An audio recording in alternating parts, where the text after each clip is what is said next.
Hi everybody, this is Tony once again, and today I'm doing something a little bit different. This was my martial arts, jiu-jitsu, grappling, MMA dummy that I made some years ago, and I'm going to show everybody how I made this. And this is a little bit different because I am going in reverse because it's already made, and I'm going to have to pretty much dissect and basically do it in reverse. So, which is not typical, but oh well. Anyways, this dummy I made basically for training purposes. It doesn't really serve as much purpose anymore because I have a body opponent bag now, and I'm not really doing any jiu-jitsu at this point. And it's taking up too much space, so it needs to go. But I wanted to demonstrate how you can make one of these on your own. It's super cheap. So as you can see, I've put some gi pants on, long sleeve shirt. It's basically made from foam, and this is the kind of foam where I got it from was basically somebody was throwing out a couch, and I basically took the two cushions of the couch in order to make this, and then used basically duct tape and some tubing on the inside. So the top is just a spare karate helmet I had, and the feet have spare karate things on the bottom. Let's get to the actual dissection. So first I'm going to take off the clothes so you can see what it looks like without the clothes on. And there we go with the magic of editing. The clothes are now off so you can see kind of how this was put together.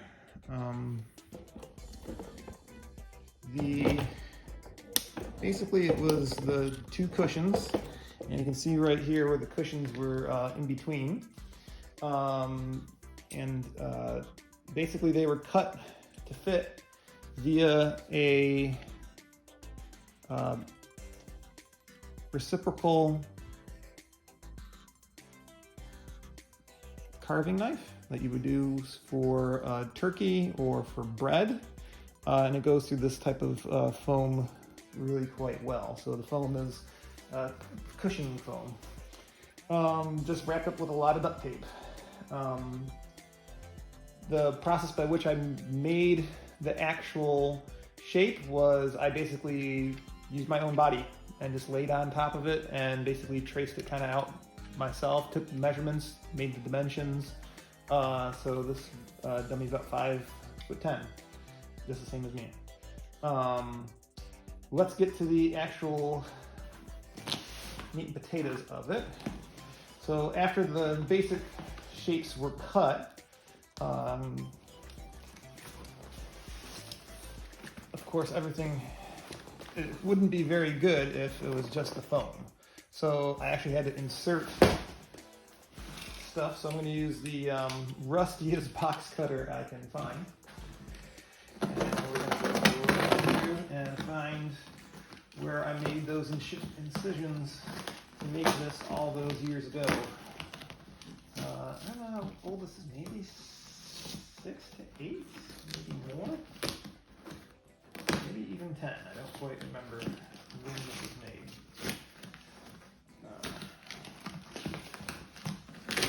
And I may edit this, but here you can see the locations that I entered the internal structure, which is PVC piping. So PVC piping, and I'm gonna spend some time getting some of that PVC piping out to actually show you what it actually, the structure that was composed of inside there. So let's get to that. All right, and now through some more editing, after much cutting and surgical use of the rusty box cutter, I've gotten through to show you kind of what the skeletal structure is. So PVC piping and the different names of all the different end pieces, I don't know all of them. So if you go to any Home Depot or Lowe's, Ace Hardware, you're going to find the majority of these things. But an end cap, again, I took all these measurements before years ago, so I don't know what the measurements are. Again, it's going to be varied if you're going to try to repeat the same thing. But a 4 piece like this. Identical version of this on this side is over here for the left arm.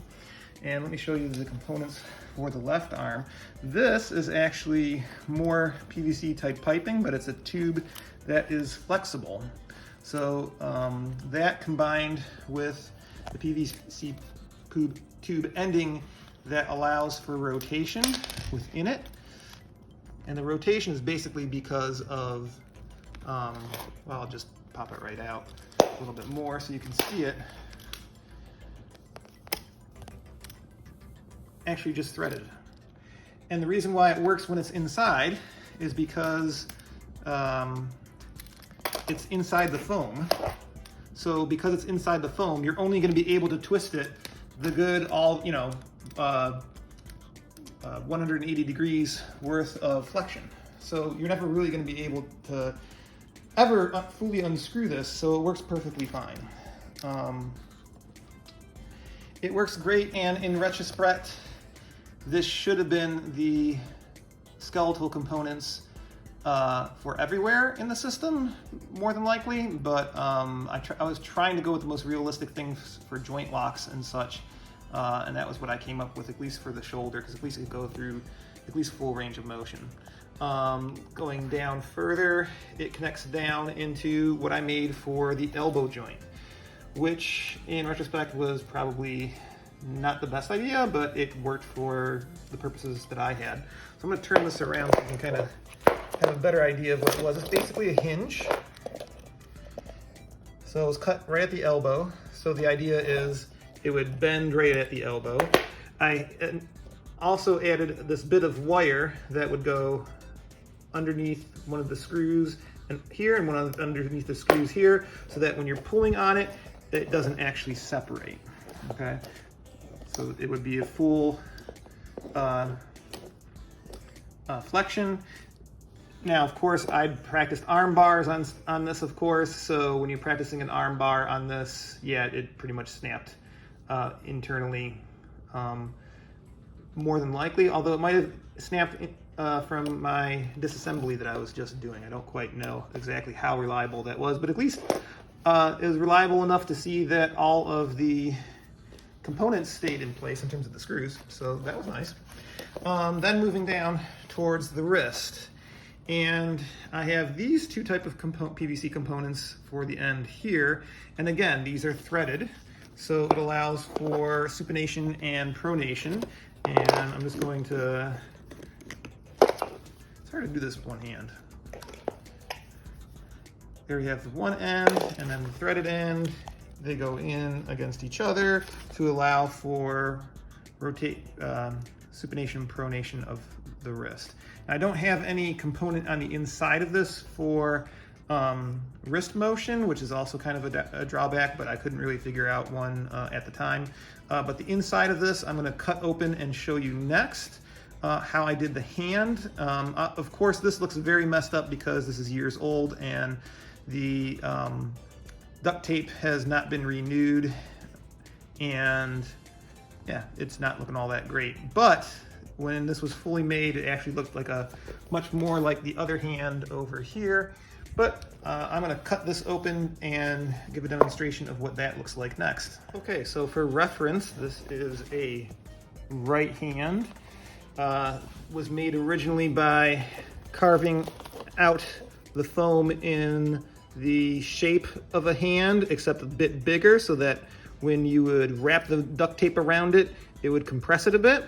But here is the inside guts of this, and it's actually very simple. It's literally a wire, old wire, probably a coat hanger type wire, and it's basically just put into the shape of a hand, and it is sent up into the fingers. Basically, there's I cut a hole up into the foam and shoved it in there, and we're going to see that next. I know I said I was going to edit most of this out, but in order to actually do it. So as you can see, the foam was completely intact. It was just a hole that was put in. The length of this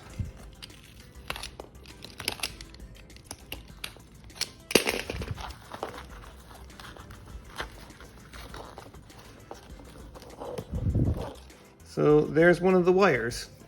And so in terms of martial arts practice, it allowed for at least some amount of grabbing and initial wrist hold functionality. Obviously, this is going to bend every which way, so it's not the true type of joint manipulation type things that you're going to be doing with any kind of small joint manipulation for jiu-jitsu or chin-na or something like that. But it gets the job done, and basically it's just loop through. Wire hands as the underlayment. As you can see, I drilled a hole to make this go through. And of course here is the other part I just showed you for the wrist. So that is the hand. Let's move on to the lower body. So basically, let's go back to our skeletal system. And for the lumbar spine, I used, again, the PVC piping that is the bendable type PVC pipe. At the bottom, in order to have some amount of, because this will bend this way and that way, I also want to be able to put in the lower body, and I attached it basically with one of these attachments. Ooh.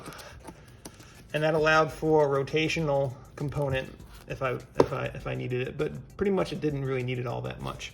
So now let's move on to the lower body, and I will admit that the lower body function, if I had to change anything on this, it would be this location, because in terms of trying to get this whole thing to be able to get the grappling dummy into like the guard position, it just didn't work. So this is kind of like how not to do it, but I'm still going to show you how I did it, so it gives people an idea of you know, what not to do, the downfalls of doing it this method, and give folks an idea maybe of how to do it differently, and you can learn from my mistake.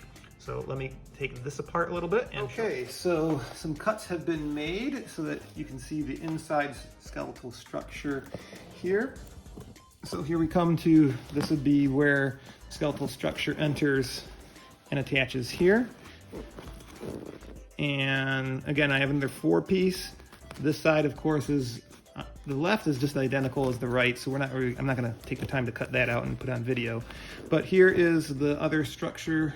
We got our 4-piece. We got a loop right angle piece, and for the hip joint, this is where it kind of gets a little bit incorrect with the anatomy. This is not really where I was trying to basically allow for the hip to actually move in multiple planes of direction, which is actually responsible up here, but instead I didn't have that option because of the components that I used. In retrospect, I probably should have used this just like I did the shoulder and used this component right up here, but in retrospect, whatever, it was what it was. Because the femur is not really supposed to bend.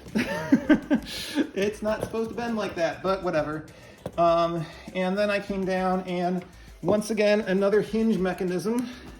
This way, of course, is opposite for the knee so that it actually bends. And it follows up to the ankle. And yeah, for some reason I decided I was going to actually make an ankle. And here's how the ankle was made. I have a piece of wire on the inside of this. I also have a piece of wire inside of this, again, to try to prevent distraction. Although it really isn't needed once it's embedded in the foam. And so I have the ankle, basically for ankle plantar flexion and dorsiflexion. There is no real ability for this to do any kind of eversion and inversion, which you would use for like heel hooks and such. But that's basically the internal skeletal structure. And once again, kind of giving a look at it so you can kind of see how it was all put together. Now, it should be noted that the cuts that you see here, it wasn't me. I only had a few cuts, and then I actually inserted all this into the foam. I actually cut the inside of the foam with one of those turkey electric knives, and then stuffed the stuff in there. So the cuts that you're seeing now, this is new from the actual box cutter that I used. And that's how this whole thing was put together. So this would have, this would be able to bend at the knee, plantar flexion, dorsiflex at the foot. There was rotational components. There was a lot of different motion available at the hip. So that was pretty much it. There was one last thing that I did add that also did not actually come to fruition and work very well, which is that I left this end opening here thinking that I would be able to take another PVC pipe and put this up on a stand and use it kind of basically as a body opponent bag, but that never really came to fruition, and I ended up actually taking this dummy and basically tying it with karate belts or jiu-jitsu belts and onto another freestanding bag and used it like that. But I have a body opponent bag now, so I really don't need to use it for that purpose. I'm also not really doing jiu-jitsu, so yeah, not really having much use out of this, and it's taking up a lot of space. For a while, I used it kind of almost as a scarecrow. I had it in my patio area and make it look like there was actually somebody in it. If you're walking by, you kind of get startled thinking that there's somebody sitting there. The only other thing to really talk about is that the face and the head is composed of multiple pieces of foam that were then basically cut into pieces and then duct taped on. And of course, the eyes and mouth were made from duct tape as well. But I wanted it to be as realistic as possible and for target acquisition purposes when punching it. But that's basically the square block that was duct taped and really compressed when duct taped to make the actual face. So that was how I made the jiu-jitsu dummy. I've seen some others on YouTube, but not all that many. There's actually one out there that they had the wood underlayment, which if I had the timer inclination of wood underlayment with foam overlay like this would be nice. Also, as you can see, the duct tape, it held up pretty good for a number of years, but obviously having like a vinyl cover over the top of it would have been better. But again, this was like a low cost option just for my own personal use. So I wanted to keep it cheap. If you wanted to go the route of making this kind of dummy set up for a child that's participating in martial arts, particularly grappling, just use their dimensions, use their size, use the same kind of components, and just shrink it down to their dimensions so that they're actually on a dummy that actually is lifelike for them. So anyways, I hope you liked it. This cost, I don't know the exact cost of how much this cost me.